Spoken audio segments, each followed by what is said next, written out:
Olá, meus amores, tudo bem com vocês? Nós estamos iniciando mais um vídeo aqui do canal Inspirando Mulheres. Sejam muito bem-vindos. E para quem não me conhece, meu nome é Vanessa e eu estou muito feliz por esta oportunidade maravilhosa que o Senhor me concedeu mais uma vez. Gente, hoje nós vamos falar sobre propósito. E eu gostaria de contar a história de uma pessoa incrível aqui na Bíblia, uma história maravilhosa. Eu sou fã, da história dele. Não tem um final feliz como muitas outras têm, Talvez não na nossa perspectiva humana, mas de Deus com certeza tem. E para a gente entender um pouquinho sobre isso, eu gostaria de mostrar um pouquinho para vocês das coisas que eu aprendi através da história desse personagem, que é Mefibosete. A história dele se passa lá no livro de 2 Samuel, no capítulo 4, versículo 4. Mefibosete era neto de Saul, filho de Jonatas. Jonatas foi muito amigo do rei Davi, Davi tratava ele como se fossem irmãos, Davi chega até a falar que ele amava Jonatas. Então, assim, eles se tornaram muito amigos, muito próximos, E quando aconteceu toda aquela confusão, Saul e Jonatas foram mortos em guerra, Então, assim, naquela época era tradição que toda a família do rei, tinha que ser morta também. Quando a ama de leite, a escrava que cuidava de Mefibosete, ficou sabendo que Jonatas e Saul haviam sido mortos em guerra, em combate, ela pegou o menino, que era bem novo ainda, pegou ele e saiu apressada, correndo, e infelizmente ela deixou ele cair.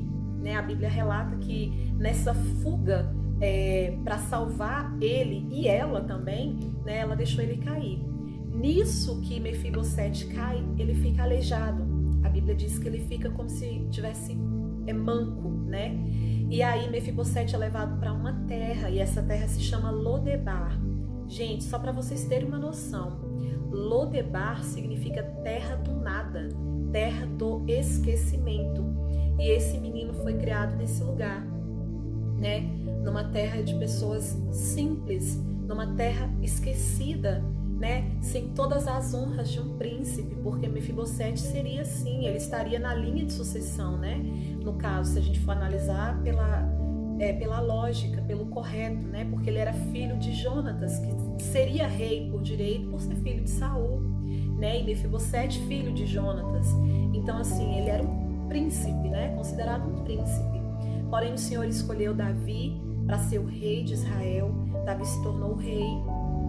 E passado muitos anos, Davi perguntou para um servo dele que se chamava Ziba, se ele sabia se tinha ainda alguém da família de Jonatas vivo, E Ziba disse para ele que existia sim. Existia um homem que era aleijado, que se chamava Mefibosete, E ele mandou trazer Mefibosete diante dele, porque ele queria entregar para ele todas as terras de Saul, que era direito dele. Naquele tempo, gente, entendam, o rei que estava ali no trono, ele não era obrigado a fazer isso. Por quê? Porque, como eu disse no início, eles matavam a família, todos os descendentes do rei, que tinha sido morto ali, de certa forma. Então, Davi não tinha obrigação de fazer isso. Ele poderia sim ficar com tudo que era de Saul, porém ele não quis fazer isso porque ele amava e considerava muito Jonatas. Então ele queria honrar a família dele, algum descendente dele. E aí ele chama, Mefibosete. A gente vai ver isso acontecer lá no capítulo, só localizar aqui, capítulo 9. Lá no capítulo 9 continua a história de Mefibosete, Onde diz assim que certo dia Davi perguntou: será que alguma pessoa da família de Saul ainda está viva? Se estiver, eu quero fazer alguma coisa boa para essa pessoa por causa de Jonatas.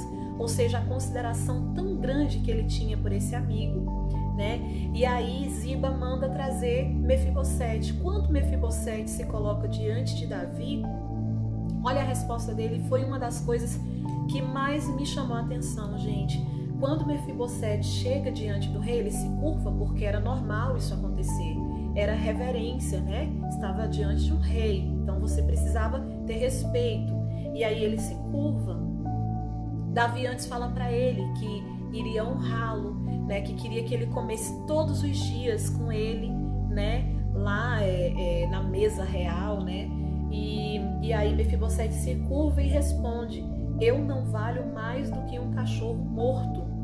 Por que o Senhor é tão bondoso comigo? Gente, quando eu li isso, assim, meu coração ficou muito triste, porque mesmo que ele soubesse que Davi não tinha nenhuma obrigação com ele, mas ele era príncipe, né? E nesse momento, quando ele fala assim, eu não valho mais do que um cão morto, imundo.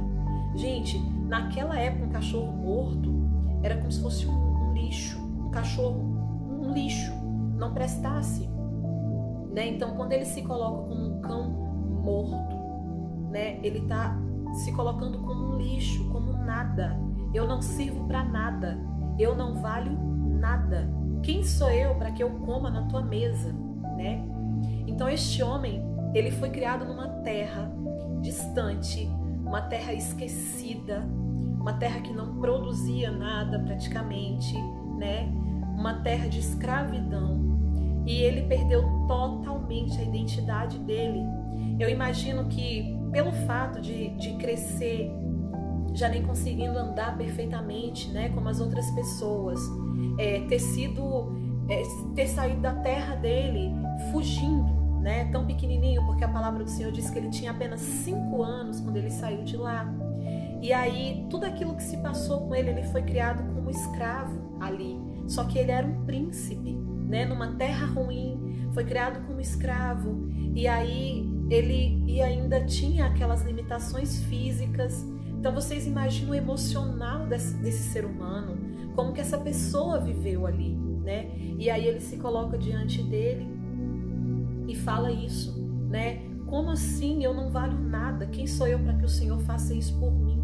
Então Davi chama Ziba, o servo dele, e diz que Ziba e toda a família dele estaria servindo Mefibosete a partir daquele momento, e que todas as terras que pertenciam a Saul e Jonatas seria de Mefibosete. Então ali naquele momento esse homem foi honrado, ele recebeu tudo que era dele por direito, entre aspas, né? Mas sim, porque era da família dele, né? E ele foi honrado pelo rei. Gente, mas eu queria parar aqui nesse momento para falar para vocês o seguinte: perda de identidade, né? E propósito, o que isso tem a ver? Por muito tempo eu vivi sem saber quem eu era. Eu me recordo que quando eu recebi ajuda psicológica, por conta de todos os traumas, né, que eu convivi a minha vida inteira, mas que eu não sabia nem que existia, ou não sabia como lidar com tantos problemas emocionais que tinham dentro de mim. Alguns aqui eu já até descrevi. Eu tinha muito problema com a amizade. Eu não conseguia manter amizades sinceras, verdadeiras, né? Eu brigava com todo mundo para mim tinha defeito, né? Eu era ali, eu me escondia atrás de uma perfeição falsa que eu achava que eu tinha. Então assim, eu não entendia que eu podia errar, eu me cobrava demais, né? Eu tinha muito medo de fazer as coisas por medo de errar, né? De ser criticada e tal. Então assim, eu perdi a minha identidade. Eu esqueci que eu era um ser humano criado por Deus, que tinha um valor inestimável para o Senhor, porque todas as pessoas são importantes para Deus, gente. A Bíblia fala sobre salvação e condenação. Infelizmente, algumas pessoas serão condenadas e não terão salvação, mas por escolhas delas. Não é porque Deus deseja que isso aconteça, porque a palavra do Senhor diz que Deus não tem prazer em que ninguém se perca.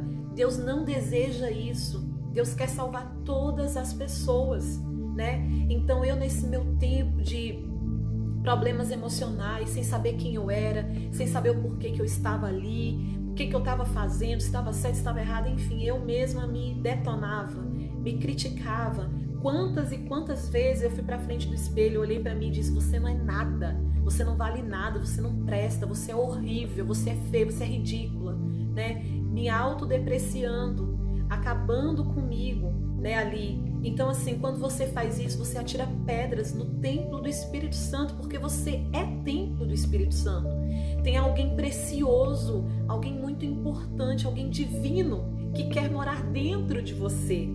Mas esse alguém, ele precisa, sabe, estar num ambiente propício. Você precisa querer mudança na sua vida. Eu já não aguentava mais viver daquela forma. Então eu sabia que tinha alguma coisa errada na minha vida. Eu era tomada por uma ansiedade doente, gente. Doente, que eu acordava todos os dias, sem propósito. Por que eu tô aqui? Né? De novo, tudo de novo, e reclamava demais de tudo. Enfim, quando eu tive a oportunidade de conhecer a psicóloga que me ajudou, teve um dia que ela me pediu para fazer uma espécie de dinâmica, uma tarefa. E ela me pediu para escrever uma carta para mim. 2 cartas. Uma contando todos os meus defeitos, né, tudo que eu achava que era defeito, e contando as minhas qualidades. Acreditem, eu peguei um caderninho assim, né, era menor do que esse um pouco, e eu fui escrever, né? Gente, eu não consegui escrever uma página de qualidade. Eu não consegui. Tudo que eu ia falar sobre mim, eu falava assim, bom, eu acho que eu sou boa nisso. Eu acho que eu sei fazer isso. Eu acho, né? Por fora eu queria aparentar uma beleza, um talento, algo extraordinário para as pessoas, né? Não, eu sei de tudo, eu posso tudo, eu faço tudo. Mas por dentro eu sabia quem eu era. E eu sabia quem eu era de forma negativa. Eu não sabia quem eu era de forma positiva. Eu sabia quem eu era, né? Mas uma lista de coisas ruins. E aí, quando eu parei para escrever aquela carta, eu precisava ser sincera. Porque você só é curado quando você assume, quando você fala a verdade. Então eu comecei a escrever. Eu acho que eu sei fazer isso, eu acho que eu sou boa nisso, eu até gosto dos meus olhos. Tinha que falar de tudo, né? Eu até acho os meus olhos bonitinhos, mas eu acho isso horrível. E aí eu escrevi menos de uma página de qualidades, sempre usando o eu acho. E eu escrevi 3 folhas de defeitos. Porque eu sou muito invejosa, porque eu sou fofoqueira, porque, nossa, às vezes eu minto, nossa, eu também acho que eu tô gorda, então eu acho que meu nariz é horrível. Gente, eu acabei comigo, sabe assim, tudo de pior eu escrevi ali.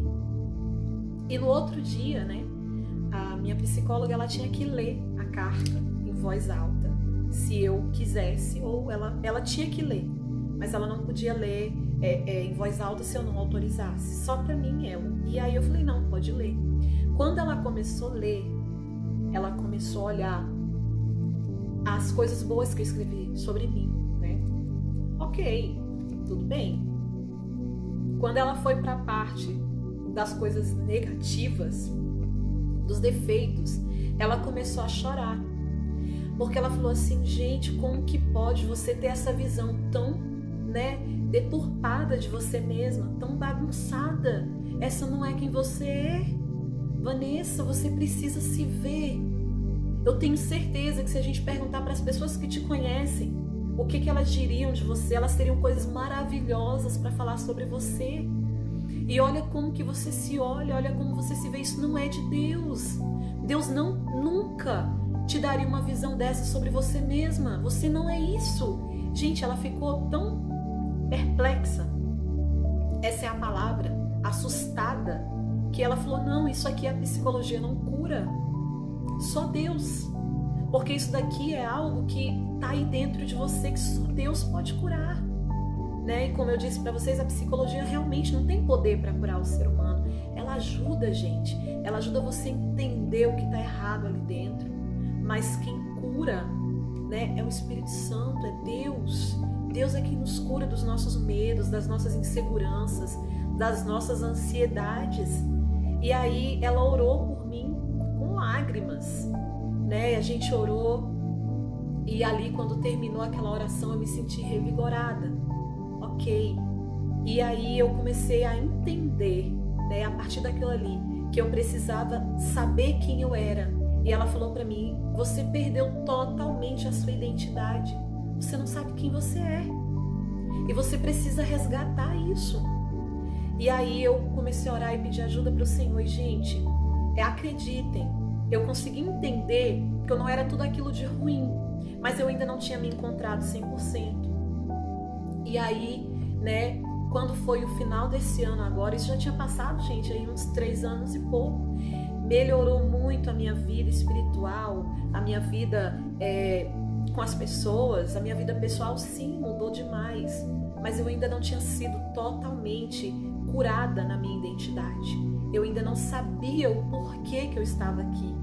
E aí, depois que a gente saiu de São Luís, a gente ficou um tempo morando na casa do meu pai, a gente ficou um tempo lá, depois a gente veio morar aqui na casa da minha cunhada, aqui próximo de onde eu estou morando atualmente.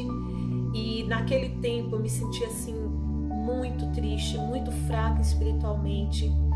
Sabe quando parece que você perde os seus sonhos e você não entende o que está acontecendo na sua vida? Eu estava muito triste, né? Sem uma moradia fixa no momento, sem um emprego, sem uma igreja para me congregar. Eu não tinha nem forças para ir visitar as igrejas. Eu passei por um deserto, né? Mas todo deserto, ele tem um propósito na sua vida. E quando a gente veio morar aqui em Conselheiro Lafayette, que a gente falou, não, agora a gente precisa parar e recomeçar, né? Eu pedi para Deus dar um jeito na minha vida. Gente, eu ia na igreja e eu não tinha nem paciência, às vezes, para esperar o culto finalizar. Eu queria ir embora, porque parecia que não estava bom, sabe? Estava tão fraca espiritualmente. Eu falei, Deus, eu não aguento mais, eu preciso, eu não sou assim. Eu amo a tua casa, eu amo a tua presença, né? Então me ajuda, Senhor, de alguma forma, e não me deixa mais ser quem eu era. Me mostra o porquê que eu tô aqui. Gente, eu acho que eu já orei, eu já fiz essa oração milhões de vezes. Deus, por que que eu tô aqui? Qual que é o meu propósito? Por que que o Senhor me chamou? Eu preciso entender isso. Eu cansei de ser infrutífera. Eu cansei de, sabe, de não dar fruto, de não fazer aquilo, né, que eu fui chamada para fazer. Porque, gente, todos nós fomos chamados para algo específico. Deus criou você com um propósito específico, né? Então, assim, sim, você tem um porquê, né? Você tá aí porque tem algo para você, né? Tem um porquê de você estar aqui. Então, assim, não se sinta pequeno demais, não se sinta menosprezado. Davi era o menor da casa, eu já citei Davi algumas vezes aqui, e Deus escolheu ele. Todos nós, altos e baixos, negros e brancos, pardos, ricos e pobres, não importa. Deus tem um chamado para você. Não perca mais tempo. Procura cura nas áreas que você precisa de cura, né? Mefibosete, voltando para a história dele não termina aqui, gente. Depois ele é traído por Ziba, né? Depois de tudo que aconteceu com ele, Davi foi perseguido por Absalão, que era o próprio filho dele, e ele fugiu para o meio do mato, ficou escondido, e Ziba tinha que ir lá levar comida, mantimento para Davi e para os soldados que estavam com ele, né? E aí Davi falou para que Mefibosete fosse com ele, né? Ele se arrumou para ir, mas ele não conseguia subir no jumento sozinho, coitado, por conta da limitação física dele. E aí Ziba acabou indo, bolou um plano para prejudicar ele. Não sei o motivo dele ter criado essa rixa, esse problema contra Mefibosete. O fato é que ele foi sem ele, chegou lá, contou para Davi que a fama, o dinheiro tinha subido para a cabeça dele e que agora ele queria usurpar o trono de Davi. Gente, né? E não era nada disso, muito pelo contrário. Ele ficou muito triste quando ele viu que o servo de Davi, o servo dele agora, porque tinha se tornado servo dele, tinha partido sem ele, né? E agora ele estava lá. O que ele fez? Ele ficou como se estivesse de luto. Naquele tempo ele tirou um período, né, sem lavar os pés, sem lavar as roupas. Tinha uns rituais que eles faziam, era como se eles estivessem fazendo um jejum, alguma coisa assim. Olha, eu vou ficar de luto, Senhor, aqui, mas eu peço que o Senhor proteja o meu servo. É um protesto, né, alguma coisa desse tipo. E aí, enquanto Davi não voltou, esse homem não ficou bem, ele não voltou ao normal. E quando Davi volta muito chateado com ele e diz que tudo aquilo que era de Mefibosete, que ele tinha dado para ele ia dar para Ziba. Que agora, né, tudo que era dele ia ser de Ziba, o servo dele. E aí ele vai e explica: meu Senhor, não foi assim que aconteceu. O meu servo armou contra mim. Né? E aí Davi entendeu o que ele falou e falou assim: bom, agora eu já dei, né, as suas terras, né, o seu dinheiro, tudo para ele, mas aí agora eu vou dividir. Metade do que é seu vai ser dele e metade, né, será seu, no caso. Só que Mefibosete, ele, apesar de tudo que ele tinha passado, ele era muito humilde e ele de fato, né, ele amou Davi por tudo aquilo que Davi fez por ele. Gente, Davi foi uma pessoa que enxergou aquele homem. Aquele homem estava esquecido na terra que se chamava terra de esquecimento, abandonado ali, não tinha esperança de nada. De repente um rei manda chamá-lo, honra ele, dá riquezas para ele, coloca ele para se assentar na mesa junto com ele. Então, tipo assim, tudo aquilo era maravilhoso, mas aquele homem se acostumou a viver com pouco. Então, se Davi não acreditasse nele, tudo aquilo perderia o sentido para ele, né? Porque ele já estava acostumado a viver com tão pouco.